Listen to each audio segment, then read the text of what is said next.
આપ સૌ મિત્રોને જય માતાજી. મિત્રો, અત્યારનું જે રાજકારણ અને તંત્ર સાથેની તાલમેલ અને શું ચાલી રહ્યું છે એના વિશે થોડી ચર્ચા કરવી છે.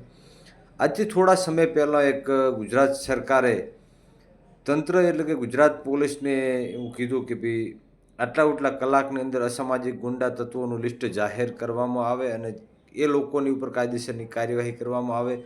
લોકોની સાથે કનડગત કરતા લોકોની વચ્ચે ભય ફેલાવવાવાળા લોકોનું લિસ્ટ તૈયાર કરવામાં આવે. એમની પાસા હેઠળ ધરપકડ કરવામાં આવે. દબાણ બીજું ત્રીજું ઘણું બીજું આપણે સૌએ જોયું.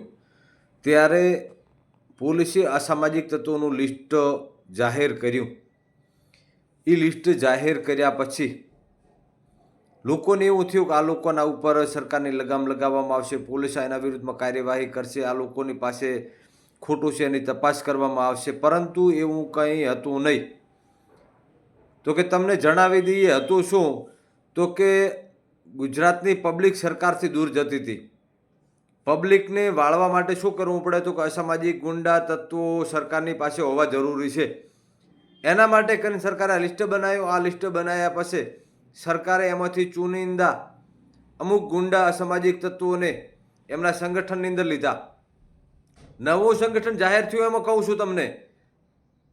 અને આ જગદીશ વિશ્વકર્મા, જે જગદીશ પંચાલ આપણે કહીએ છીએ, ગુજરાત ભારતીય જનતા પાર્ટીના નવા અધ્યક્ષ આયા. એમને રત્નાકરજી હોય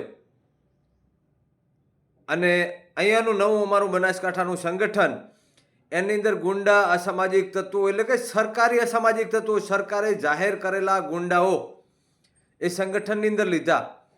હવે સરકાર શું કરશે ખબર છે કે સંગઠનમાં લીધા આ ગુંડાઓને સ્થાનિક સ્વરાજ્યની ચૂંટણીઓમાં ચૂંટણી લડાવશે અને લોકોની વચ્ચે ડરનો ભયનો માહોલ ઊભો કરશે. આતંકવાદીઓ પાકિસ્તાનથી આવી અને અહીંયાને કોઈને મારી જાય આવું મનાતું નથી. કારણ કે આપણી ભારતીય ફૌજ, લશ્કર, આર્મી, બીએસએફ બધું બોર્ડર ઉપર છે અને આપણા અહીંયાના લોકો ખમીરવંતા લડી લે એવા. પરંતુ અહીંયાના ગુંડા અસામાજિક તત્વો છે એમને ઉતારવાના છે અને હવે લોકોની વચ્ચે ભયનો ડરનો માહોલ ઊભો કરવાનો છે. અને ભારતીય જનતા પાર્ટી વિશે અમે ઘણા સમયથી કહેતા હતા કે અટલ બિહારી વાજપેયી વાળી ભાજપ નથી. હવે આ લોકોએ ગુંડાઓનું લિસ્ટ કીધું, ગુંડાઓ ગોત્યા અને એ ગુંડાઓ દ્વારા લોકોને ડરાવવાના, ધમકાવવાના, પબ્લિકને ડરપોક બનાવવાનું કામ, ષડયંત્ર ચાલી રહ્યું છે. આ ષડયંત્ર દ્વારા હવે સંગઠનની અંદર ગુંડા અસામાજિક તત્વો આવ્યા અને આ ગુંડા અસામાજિક તત્વો અમુક નેતાની આજુબાજુ ફરે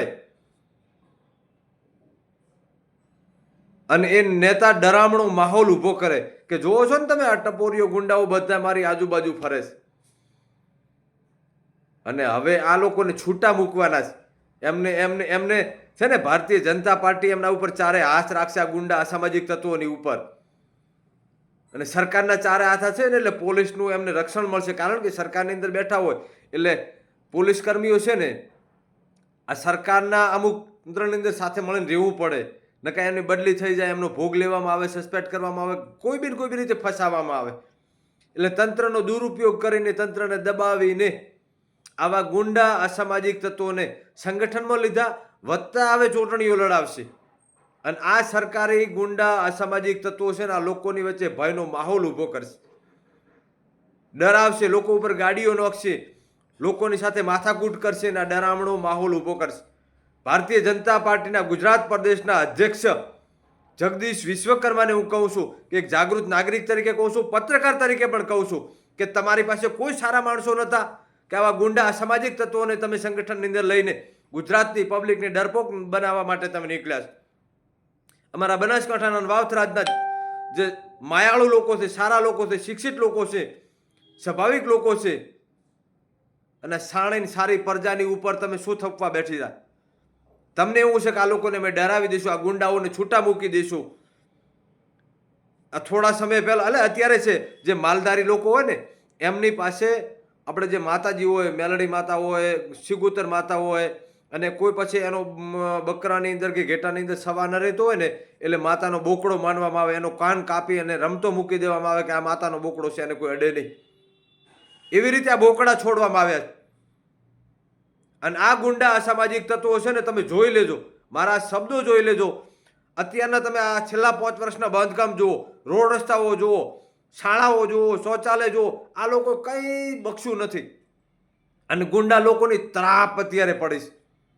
અને આ ગુંડા અસામાજિક તત્વો ભારતીય જનતા પાર્ટીના સંગઠન પછી ચૂંટણી લડશે. ચૂંટણી લડ્યા પછી લોકોની ઉપર એવો રોપ જમાવશે, તંત્રની ઉપર એવો રોપ જમાવશે કે લોકશાહી જેવું કાંઈ પણ નહીં હોય. આ શબ્દો મારા તમે લખી લેજો.